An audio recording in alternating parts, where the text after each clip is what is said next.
What up guys, it's Dragon Ball for Life here today, and I'm back with another video. Now today's video we're going to be talking about how to beat characters with Future Sight. Now Future Sight is quite an impressive, and powerful ability to have, also really depending on which type of character has it, the level of intelligence or what other additional powers they might have with it can also make it a lot more deadlier. Also, there's many different types of Future Sight and ways that it can work, and these premonition powers, and some of them could be a little bit more useful than others, and also some really depend on the universe that it comes from and the writing in that universe and how logic works in that universe, and I'll go in depth in it a little more in this video. Now Future Sight is quite powerful. It isn't shown that much throughout fiction, but it has been getting a little bit of more of a attraction, and I think the character that is most well known and has the most powerful version of Future Sight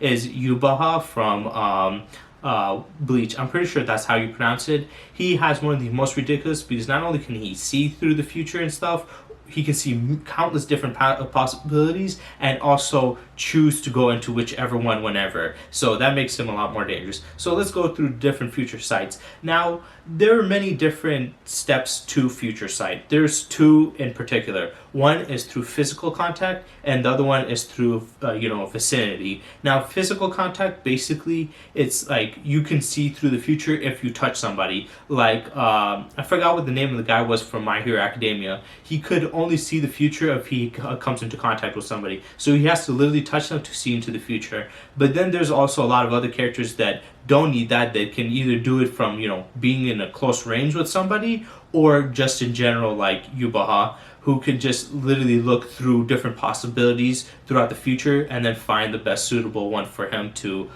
survive through or use for his, benefit. So there is that. Obviously, the contacting one is far less impressive and powerful than just through your vicinity or just in general, because that is a higher level. Because touching somebody, it really depends on if you can catch them or you have the opportunity to get a grab onto them or hold on to them or whatever. And then there's also a little bit more in depth on how the Future Sight works. Like, one, what are the steps, what can it do? Two, how far in the future can it go in? And three, how does it really activate? And then four would be basically, I think how it works with the science in that universe. So first, let's go through the weakest version of this. This would be usually kind of premonitions, where you sleep and you have visions of the future. And what happens, usually these people that have visions of the future through either sleep or sometimes getting a headache, like Raven from That's So Raven,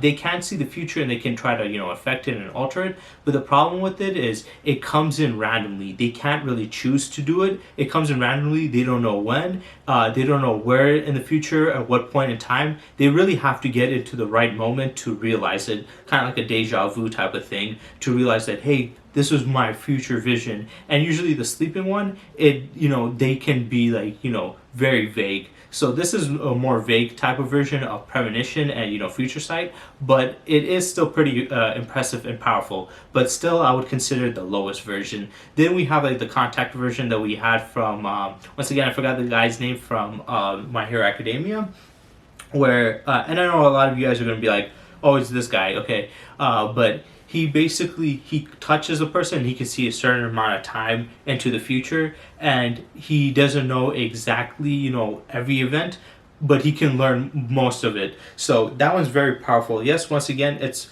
it's harder to touch somebody and to get the vision than to just getting it randomly, because that's a lot easier.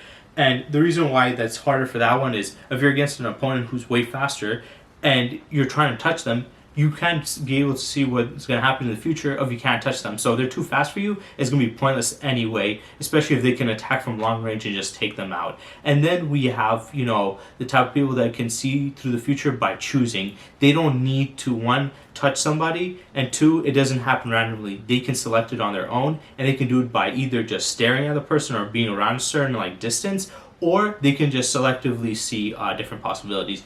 And then there is the possibilities type, because there is one type of future sight where you just see in one direction, and then there's the one where you can see multiple possibilities. It might be a little more confusing, the multiple possibilities one. It might seem like a hindrance, but it is actually a lot better, because if you can see multiple different possibilities, no matter which way they try to beat you, you can at least know there's different ways that they could do it. Whereas that one, it's kind of like narrow-minded, and it's like, well, this is the only way they can, they can beat me, so I have to do this. But that one, it showcases that it's far more complex than that. But it also does depend on the science of, that universe and how it works. Because some universes, when characters have future sight and they can see the future and say, hey, this is what events transpire, the way the world works is time is very it's fixed. You cannot change time. Whatever happens in the future will happen. So if you have a premonition or are able to see into the future with future sight, you will realize that whatever is going to happen in the future will happen no matter what. So even if you can't see it,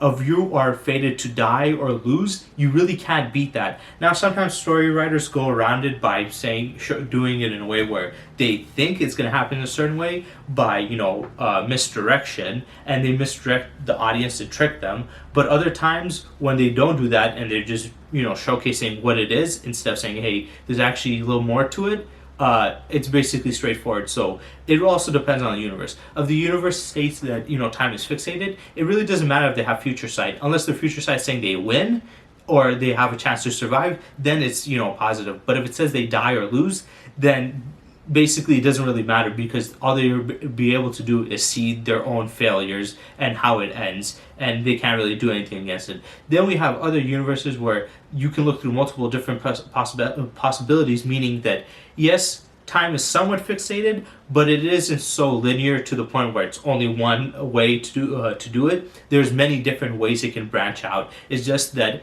these possibilities, even though they can branch out to many different types, there is still a limited amount. A lot of people think that this means there's infinite amount of ways to do it. No, there's not. There's a limited amount, and this can be a little bit of harder too, because somebody like Yubaha, who can look through all these other timelines and possibilities, it will also be so confusing, because it's like, which one is the one that's going to happen? And you can make a strategy through it, but you have to be very smart and very quick-minded to be able to deduce it. And you can go by chance, and it does help out a lot more than not knowing at all, but it can also be a very big hindrance and, trying to make the right judgment calls and defeating an opponent, especially in a very dangerous situation. But Yubaha has the even more advanced version of it, where he not only can see through these different possibilities and, prepare for it and handle it different ways, but he can also select it. So those other ones where people can see it, they have to think accordingly and they have like a plan mapped out for them, but there's many different ways you can go about it. Whereas this one, he has many different ways that can go about it, but he gets to selectively choose which one. Now, this sounds unbeatable, because it's like, well, if they can have all the different possibilities of them winning and they can choose whichever one, that means they can win no matter what.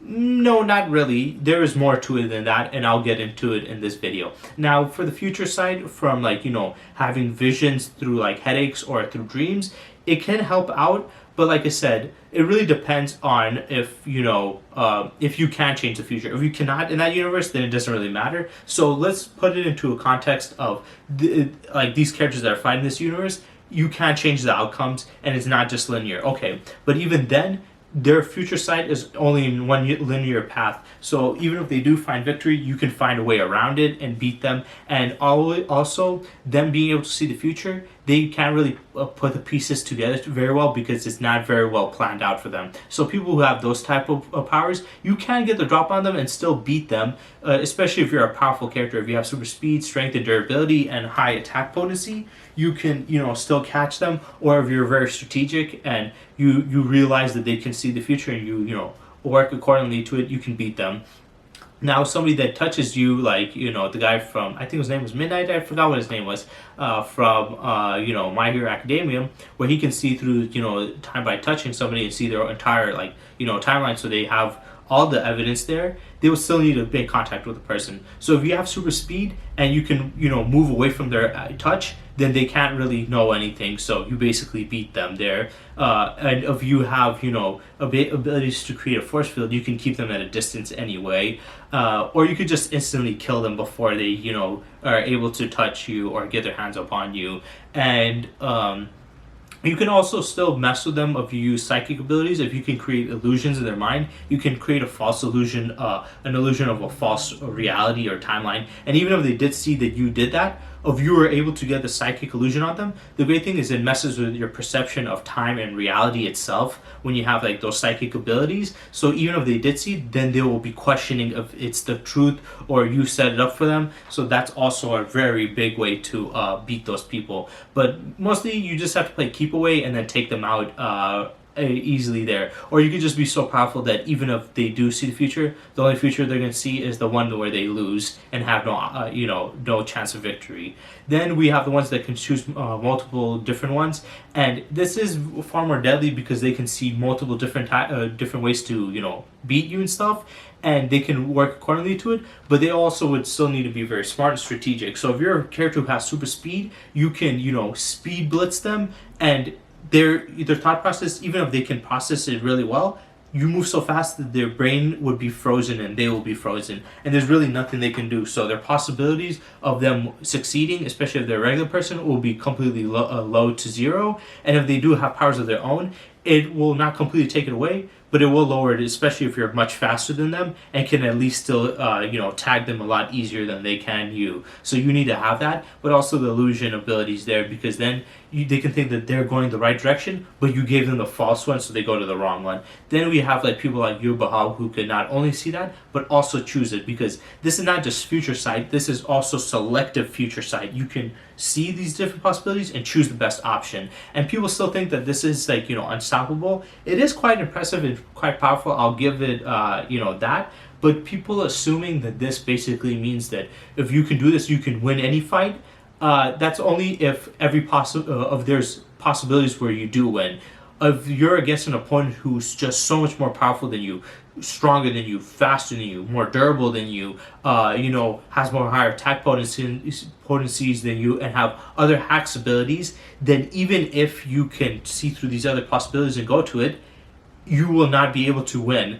If like all the possibilities showcase you failing, and people assume that this means that there will be at least one possibility where you win, but that's under the assumption that you would have the power to be able to fight them. If you're against an opponent that, like, let's say if the person has that ability, if they're against an opponent that surpasses them and on all levels completely, all they will be seeing throughout all those possibilities is them losing or dying. The only difference would be how they lose and die, and to what degree. Some might, at least have a little bit of a victory, or some might die a little bit less painful, or other ways they might completely fail and die more tragically. So just because they can see all these other different possibilities and select it, all you're basically doing is picking your poison at that point. You're basically like, oh, okay, so I can choose these different timelines, but every timeline shows my own death and failure. So what am I supposed to do? You can't create it, because then I'll be creating reality, which is a different power all on its own, which we kind of akin to like, matter manipulation or reality warping. But this is future sight and kind of selecting to which future timeline you want to choose to go into and path. But if all your paths lead to your death, it doesn't matter. You're just choosing your poison on which one's the least worst out of them all. And they can still possibly win, but if they're against an opponent way above them, it's still too hard. Especially if the opponent's way faster than them, they're too fast for them to do anything, even if they go to these different possibilities, because then they'll just be jumping from different possibility to possibility. And then another way, and I think the best way to beat somebody with this ability without having to be ridiculously OP or way more powerful than them, is simply have psychic illusion abilities. If you have the ability to create psychic illusions, whether it's just messing with the perceptions itself, like their eyesight and their hearing stuff, or it's literally directly attacks their mind directly, you can literally beat them by creating false, situations, false images, or at least having a way where they see them into the wrong way. So even if they can't see the possibilities, they can't see past your illusions of false possibilities. So that makes it a lot more difficult. Even characters like Yubaha, who has, like I said, the highest order of this ability, was able to be beaten by it. When he went to see Sosuke Aizen, he showed his Zanpakuto, or was it his Zanpakuto? Yeah, he showed his Zanpakuto to him, and he caught him in his illusion. So even though Yubaha was very powerful and had these abilities, when he came out of it, he's like, wait. I thought because he had to leave when he was trying to beat Ichigo. He's like, wait, I thought we had a lot of time. Oh, he messed with my time, perception of time, and I thought I had more time left, but I apparently didn't. And in the end of the fight, he basically used it again to trick him to beat him. It was still hard to beat him, but you can beat somebody with this. Now, you can use it two different ways. You can mess with their perception of reality and time, which basically attacks their senses, or have psychic abilities where you can attack their mind and create illusions. So that's also another way. So just because some character can choose different possibilities, even one where they died and came back to life, if you can create a false illusion, you can set them up in a trap and you can beat them that way. So psychic abilities, especially illusion casting, are some of the most powerful abilities and best anti-abilities against some of these more ridiculous powers that people have. And it definitely would work against something like this. If it works against people with matter manipulation or reality warping, it can definitely work with somebody against future sight, because future can be very confusing to really look at, especially multiple different futures. It's very confusing to see multiple different futures, but also possibilities of these futures. But it's even more confusing if you have fake ones. So now you have to distinguish between the fake ones that you have and the real ones. So real reality timelines or false reality timelines that have been set up in your mind. And that makes it more tricky. You can be seeing somebody in one place and attacking them, and they're not there. So somebody using genjutsu or, the way Aizen did it, or psychic abilities, can beat something like this. And there's a lot of characters having psychic abilities, especially psychic illusions. It's far more common than this ability. Even though this ability, I would say, is more OP, this one can also beat that. So yeah, don't assume that just because a character has that ability, they can win. So, like I said, you could either be so ridiculously overpowered to the point where the other person, even if they can select different universes they go into, they're too weak to beat you on any front. They're way slower than you, they're way physically weaker than you, they're less durable than you, they have less attack power than you, and they have less hacks abilities besides that. So there's not really much they can do besides, try to survive until, their time comes. And the other way is to, either mess with the perception of time or reality through, attacking the nerves, or, your eyesight, your hearing and stuff, or have psychic abilities, which I consider the best way to beat somebody on that level. If somebody has future sight, I'll just use psychic abilities to beat them. So yeah, I hope you guys enjoyed, and stay tuned for next time.